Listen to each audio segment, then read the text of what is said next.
Hi and welcome to IT Chronicles 10 in Tech. We're coming to you from Knowledge 18 in Las Vegas from ServiceNow. I'm Kirsty McGowan. I'm here with my co-host Carlos Casanova. Hey Kirsty. And it's our pleasure to be chatting with Henry Grimm from SwissRe today. Hey Kirsty. Hey Henry. So now, DevOps on one side, change management on the other. So there's a bit of a clash there. What can you do about that? Indeed, it's a real clash because effectively we have that silo in between Dev and Ops. Yep. Dev is always trying to release as fast and as quick and as often as possible. Operations is basically seeing itself as the safeguard of the production environment, making sure that's stable, reliable, and making sure that we are basically keeping any kind of disruption away from the business. Yeah. So what we want to make sure is that we're bringing those two together and making sure that whilst we're doing the one thing, we're not letting the other thing basically down. So we're trying to make sure that we are allowing our dev teams to really deploy as fast and as often as possible, while at the same time making sure that we are doing change management in a way that it was supposed to be done. Making sure that we do risk management, making sure that we are really auditable at any point in time. So we want to make sure that we are bringing those two together and really merging them, allowing for faster deployments and still making sure that it's fully auditable. Right. Yeah. So yeah, and it's interesting. You know, I'm working with an organization that they have that multi-track. You know, I don't want to say multi-speed kind of thing, but that's one of the things. And what I keep trying to get them to be aware of is all of the same principles that that we've wanted to instill from change management. You know, all of the compliance stuff, especially if you're a global entity with GDPR, that sort of stuff. All of that we really need to push forward or push left, what I like to say, push left, to get that baked into, if you're doing the dev, you know, in that DevOps piece, if we bake that in the design and in the development, once it gets there, it's less of an issue. And you can get, you know, especially if you're using the Jiras and, all those sort of things, to get all that speed and then come to a grinding halt, obviously unacceptable. But at the same time, I think until we develop that trust that you're doing it the way it needs to so that we can support it here.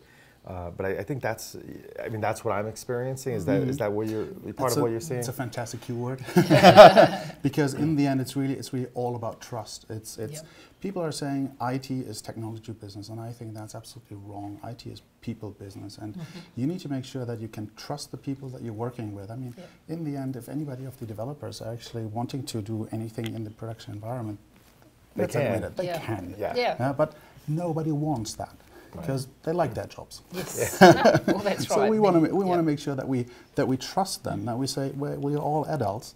You are best at your job if you're trusted, and we trust you that you are actually able to deploy into the production environment code that matters, code that is good for our customers, and we want to make sure that by shifting left, we are enabling or we are creating a bigger and better output for our customers so that they can really make sure that they are benefiting from that time to value.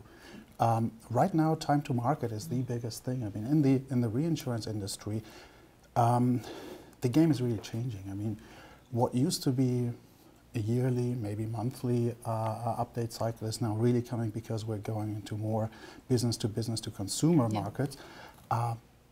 A weekly, if not daily, if not multiple times a day business, where we need to be able to adjust for changes. And you cannot do this with a waterfall-based release approach. That's right. So, I mean, traditionally, I think change management has often been seen as something that slows down change rather than enables it. When really you want it to be the other way around. You want your change management to enable safe change to happen. Yes. Yeah. But didn't we? I mean, we've all been in this space for a while. It almost seemed like early on that was actually preached. It is there to slow things down. It is there to prevent all of these changes. And now we're looking at it like, okay, that's what we instilled. So 20 years later, we finally succeeded on that, but that's not what we need to do. No, we want to speed it up now. The idea back then was that, hey, we have to make sure that we are only doing quarterly or half-yearly releases. But effectively, we developed a lot of changes, and then we just roll them out once. And if we're looking at half-yearly releases, or let's say quarterly releases, and we're putting 100 changes into one of those releases, this is way more risky than if we were to put one change per day in a period of 100 days, which is like... Because then if something happens, you know that you've only put one change in the last half hour, so something happened, it has to be that change. But if you have any kind of issue after that quarterly release, you would have to actually check all of the changes which actually caused that issue to appear after that release. And look at the interactions between the different ones. If you just have one change per day, the very next day, you know, well, it must have been this one. So the dogma of fail fast, fail often is really being adhered to, and you can even roll forward faster. You can fix this. You don't have to roll back. You just fix it. You roll forward. So this way, you're making sure that you keep it up to date. Yeah, it's pretty amazing how some of it, but the organizations don't fully go that way, right? It's not, you know, it's to develop. You're looking at skill sets to develop in that structure, with the mentality to do the right design, the right architecture, to develop that way. But yet, that's not how the whole organization, you know, operates, right? So from a support perspective, you really need to be able to support both of those speeds, or multiple speeds, because there's also a hybrid kind of in the middle there.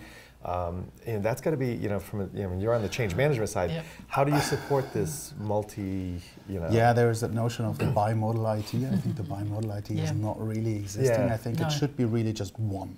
And we have to make sure that within that one change management process, just speaking for change management, we have to be able to accommodate all of those kind of things. It's like imagine it to be a highway. On the one lane, you have all of the trucks going at a fairly normal speed.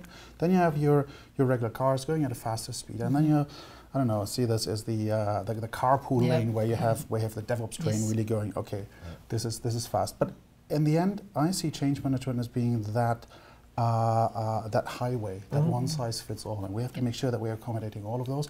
We just have to see what we can use and how we can use it to make sure that we are still fully compliant, that we're auditable, that we are adhering to GRC, and at the same time, really making sure that we are optimizing for that flow, that we make sure that we keep any kind of feedback that is coming in at a very, very fast pace, and really improve our processes at the same time to really fit any kind of changes that are coming in, and that we're experimenting at the same time. So these are all the three ways that we basically see in the DevOps movement anyway. Yeah, and it then comes back to what you said at the beginning. It's actually not a technology problem, it's a people problem.